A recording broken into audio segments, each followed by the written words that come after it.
ATP synthesis. And it's for your first year of biochemistry and genetics. So ATP, why do we need it? So for any reaction to occur spontaneously, you might remember in A-level chemistry that the Gibbs free energy must be negative. Now, a reaction in the cell might not have a negative Gibbs free energy, so we couple it to ATP hydrolysis, so that the overall Gibbs free energy can be negative. This provides us with free energy that is required for any work in the body, whether it's mechanical, active transport, or synthesis. So this lecture will go through the glycolysis and TCA cycle, ATP production and its control, the pathways of mitochondrial oxidation, and mitochondrial ATP synthesis. I've linked to the syllabus points that's going to cover. Okay, so why do we use ATP specifically? So ATP can be cycled between ATP and ADP. The hydrolysis of ATP to ADP releases the energy contained within that the third phosphate bond. Now, ATP can be regenerated again through two pathways, anaerobic glycolysis and oxidative phosphorylation. Now, ADP concentrations are 1,000-fold lower than ATP. So that makes ADP an important signaling molecule for cellular energy demand, because minute changes in concentration of ADP can be really good indications of how much ATP is being used in the cell, and thereby a sensor for cell demand of energy. Right, and how do we regenerate ATP? So there's two ways. You have substrate level phosphorylation, which is an oxygen-independent pathway, and you have oxidative phosphorylation, which is an oxygen-dependent pathway. Regarding substrate level phosphorylation, often in glycolysis in RBCs are a very good example of it, and they only produce 5% of total ATP, but they're really important in times of low oxygen. OXPHOS, or oxidative phosphorylation, relies on the transfer of electrons from NADH and FADH2 to oxygen. It takes place in the mitochondria and produces 95% of the total ATP. Okay, so glycolysis. We've got a diagram of glycolysis on the right. It's basically from glucose to fructose 1,6-bisphosphonate, and that uses two ATP molecules, and then it essentially becomes pyruvate using two ADP molecules and an NAD molecule as well. Just to note, that latter process happens twice. So as written here. Now, the whole point of glycolysis is to generate ATP and acetyl-CoA. So for every molecule of glucose, you generate two ATP molecules. It's relatively inefficient and can generate lactate, but it doesn't require oxygen, so it can occur no matter what oxygen levels there are in the cell. Now, TCA cycle, we're going to touch on briefly. The whole point of TCA cycle is not to create ATP, but it's to create NAD and FADH2s, and by driving the full oxidation of acetyl-CoA. We've got the cycle here, so acetyl-CoA plus oxaloacetate goes to citrate, goes to isocitrate, which then goes to ketobutynate, acetyl-CoA, saxonate, fumarate, malate. Might sound like a bunch of words. It's just an easy diagram to draw rather than referencing it directly in your exams. As long as you know the byproducts of NADH and FADH2, and like when H2O is used and when carbon dioxide is produced, you should be pretty good. It's really important that you know that the TCA cycle is oxygen dependent. So while glycolysis is oxygen independent, the TCA cycle is oxygen dependent. Now, these byproducts are really important for the next step of respiration, which is oxidation. So yeah, what do we do with NADH? We have lots of reduced NADH and FADH2, and we reoxidize them so that they can be recycled throughout the whole process.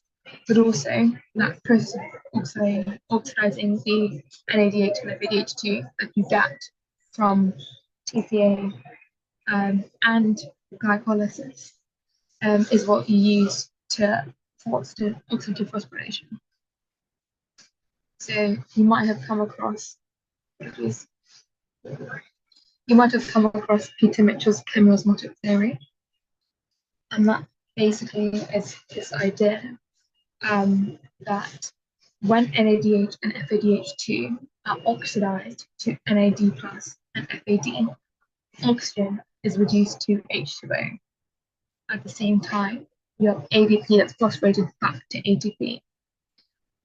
So this whole process requires two things. Number one, the generation of a proton gradient. And number two, using the proton gradient to drive ADP phosphorylation. That proton gradient is generated from the oxidation of NADH and FADH2. So, how is a proton gradient generated?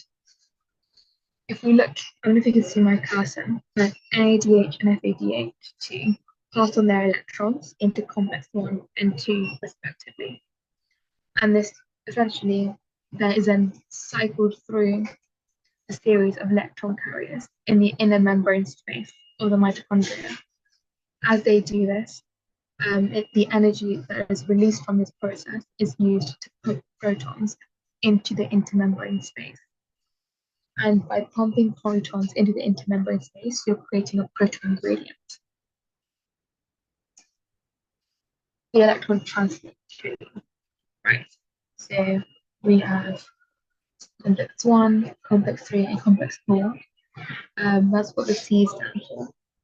And you start off with NADH, which then goes into NAD plus, and then FMN goes to FNH2. We'll go through each of those independently later on. So don't be bewildered by this diagram. If this is the first time you're encountering it, just you focus on, ignore this and focus on what each complex does. And then once you fully understand it, come back to this, and you can draw some sort of rendition of this in your exams. I think with respiration essay questions, the whole process, the point is not to get caught up in explaining each, individual stage, but use diagrams to your advantage. Okay, so complex 1. Complex 1 uses NADH and H plus as its substrate. Now these are freely diffusible in the matrix, and as this occurs, 2 electrons from NADH go to complex 1.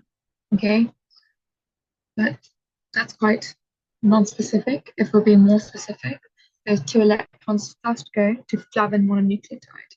That's the FMN, and it gets reduced to FMNH2. Okay, and then after that, it gets passed through a series of iron sulfur clusters. So if you imagine it kind of in the electron carrier protein, first there's FMN the electrons go to, and then it travels to a series of FES clusters. Electrons are then passed on to ubiquinone, combining with 2 protons from the matrix, as you can see here. Now, this process generates sufficient energy to pump 4 protons from the matrix into the intermembrane space. This is really important to know how many protons each complex can pump into. So pay key attention into this. Complex 1 has a reversal L shape with a protrusion into the matrix where NADH is oxidized. As an extra point, I'm sure that examiners might appreciate you acknowledging that, and it might make remembering the process a bit easier. Now, complex 2 uses FADH2 as a substrate. So just to clarify, complex 1 uses NADH, and complex 2 uses FADH2. The complex 2 is physically linked to saxate dehydrogenase, forming a complex that is physically tethered the Krebs cycle to the inner membrane. So if you can remember, I'll just go back here. If you can see saxonate, the enzyme is over here, and that's also present in complex 2.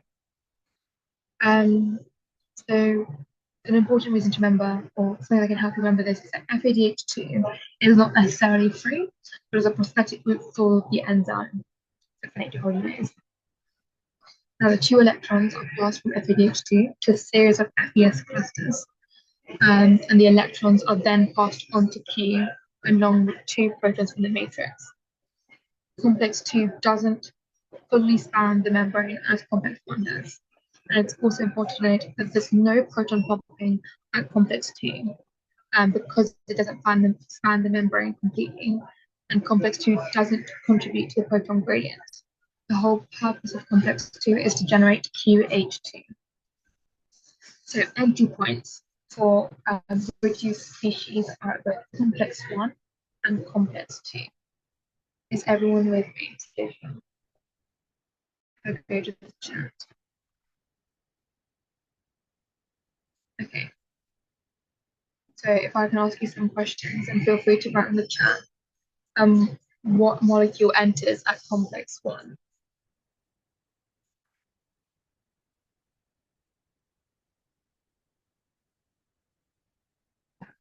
NADH. Okay. What molecule enters at complex 2? FADH2 enters at complex 2. And the chemiosmotic theory. What are the two principles of the chemiosmotic theory?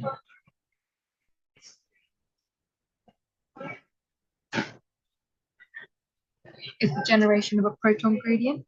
Number 1, as we mentioned here.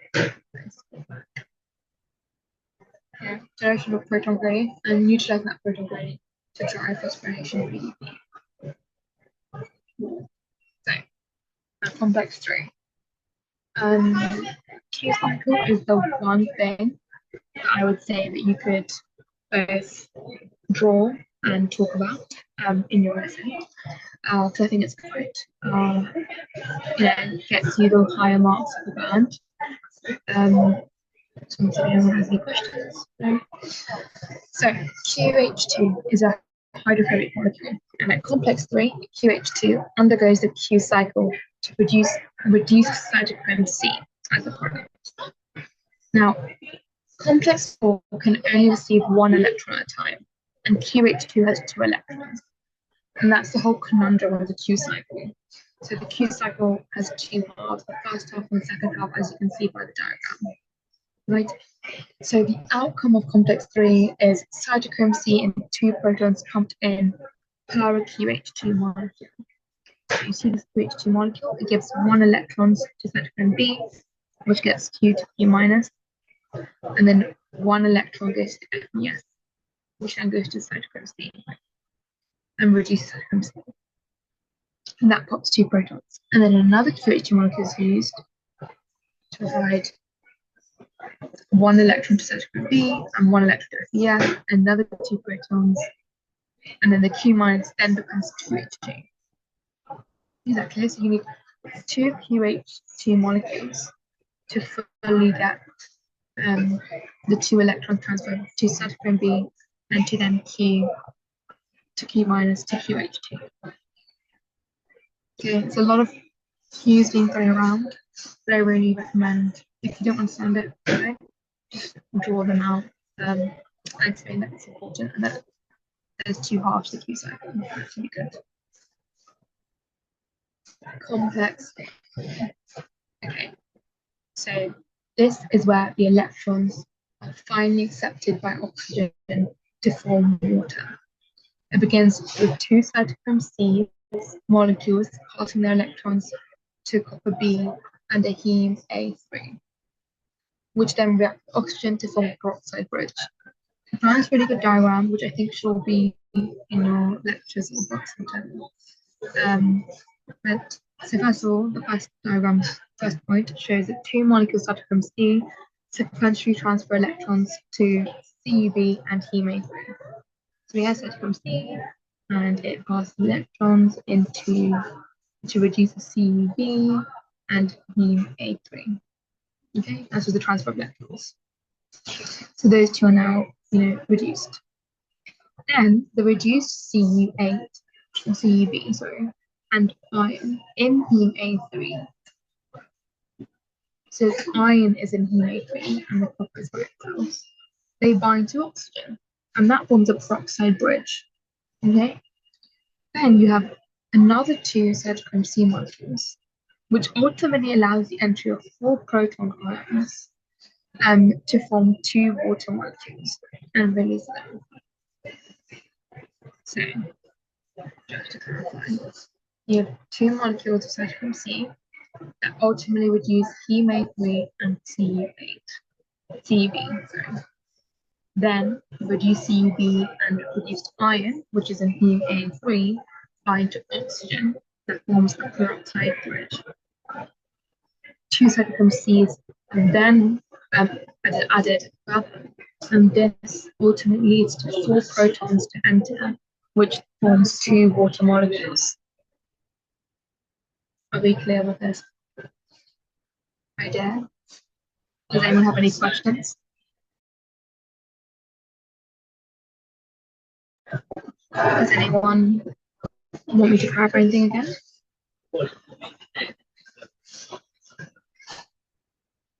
So how many cytochrome C molecules are you using completely in complex form?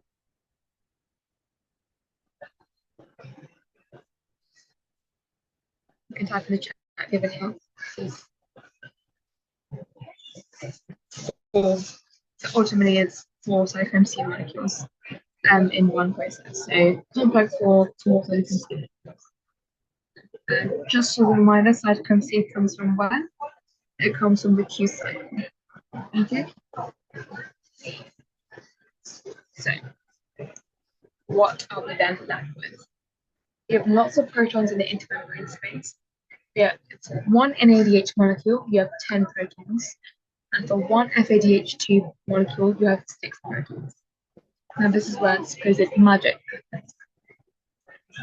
So I'm going to go over again complex 1, 2, 3, and 4, because I think they're hard to get your head around, but once you count them, it'll be pretty solid in your head. Okay, so complex 1, NADH enters, okay? Electrons go to flavin mononucleotide, reducing flavin mononucleotide, and then proceeds to go on various iron sulfur clusters, okay? And the electrons are then passed to ubiquinone, also known as Q, and combines with protons from the matrix to form QH2. Ultimately, complex 1 pumps 4 protons from the matrix into the intermembrane space. Okay, complex 2 uses FADH2 as a substrate. Complex 2 is physically linked to succate dehydrogenase. Ultimately, 2 electrons from FADH2 goes to a series of FES clusters and then goes to Q again, along with 2 protons in the matrix. No proton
Okay, sorry, I got distracted. No idea what happened. Apologies. Let me just finish. I don't want to take too much of your time. So I'll just summarize the rest. Okay, so ultimately by the end we have lots of protons in the intermembrane space. We have 10 protons from one ADH molecule and 6 protons from one FADH molecule. Now, what happens next? So, ATP synthase. ATP synthase is a very smart enzyme.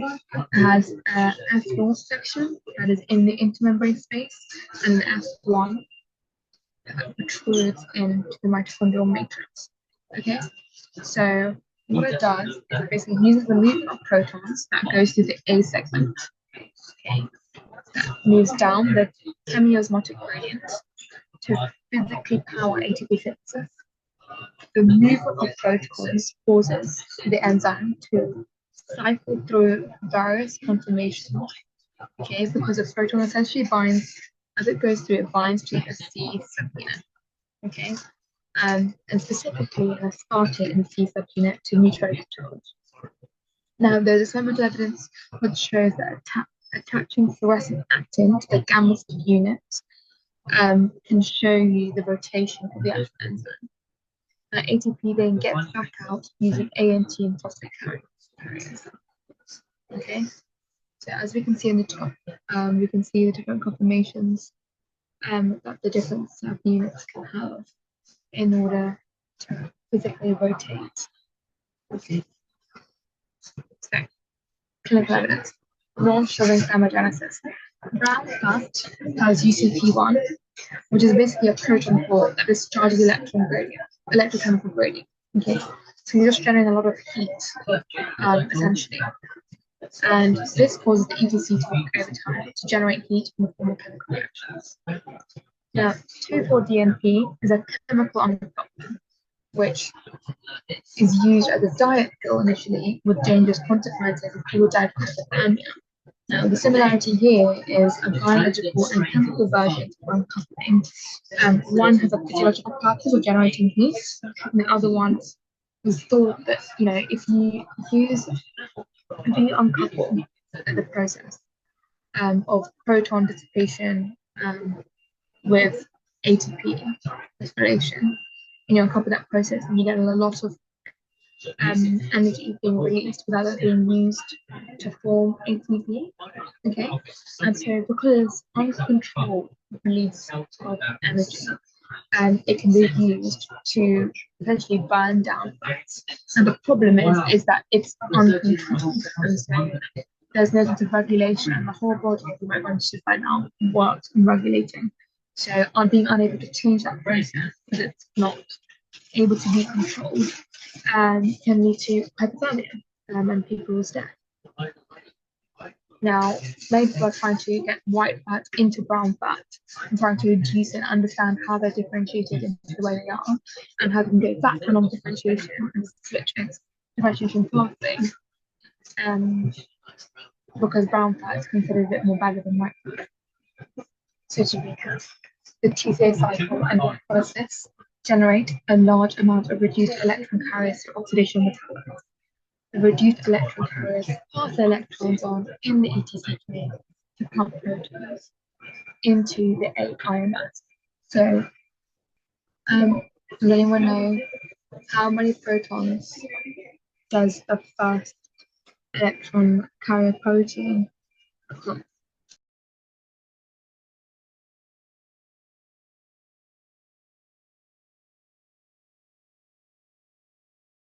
Perfect. How many does the second electron carrier pump?